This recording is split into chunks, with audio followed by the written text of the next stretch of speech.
I was born into a world where the Nazis were ruling Germany and Stalin was ruling Russia. I don't think things can get much worse. I think the time we're living in now is distinct from a moral perspective in a number of ways. One is certainly the end of the Cold War, the end of the threat of nuclear war, basically the end of the threat of global domination by force. Well, I think what's changed in the world, basically, I suppose, over the course of my lifetime, which is, since the 1950s, has been an enormous increase in the flow of information across societies. What strikes me about the world today is that it's a world of 7 billion people who are more connected than ever before, and yet the divides are huge. We see growing inequality, both within countries and between countries. I think what's unique about our current global situation is the immediacy with which we encounter people whose views of the world are radically different from ours. We're living in a world today that has much less of a single moral guidepost. And having a single moral guidepost isn't always where you want to be. It can be wrong, it can be incorrect, it can be less than optimal. But absent one, when you have folks that are unable to agree on various applications of ethics internationally, you can end up in a position of lowest common denominator. Well, I think what's different about the world today is the extraordinary complexity.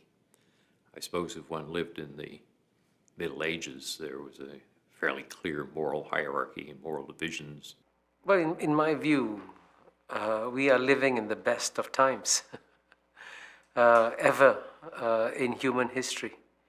In fact, not since human history began have so many people seen such a dramatic improvement in their standard of living as we are seeing today.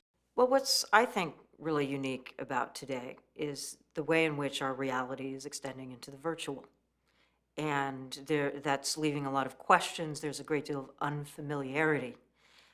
Increasingly, our physical lives and our digital lives are becoming intertwined. So the term that I often use to describe the world I see today is imaginary globalization, which is to say, I think we've gotten very good at imagining how connected we are to the rest of the world. But I think our imagination and the reality can be very, very different. I think what is morally distinct is our consciousness of the disconnect between our values, our aspirations, our capabilities, and our deliverables.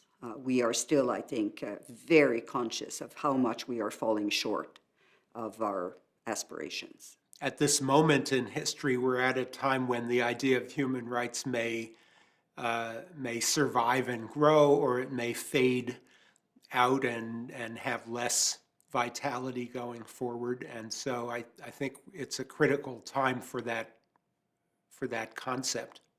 When I look out and travel around the world, what I see in many places is an increasing lack of central authority. For most of world history, the bulk of the world's population didn't engage in the political process at all. They lived their own little lives. They lived just like their parents lived. They thought their children would live just like they did. That was the order of things. And now with modern communications, cell phones, TV, everything, they look out and they look at TV and they say, it doesn't have to be that way. For the first time, we really see that we are only passengers in this self-sufficient spaceship Earth, which floats with unknown destination. And then we can really see how we all share a destiny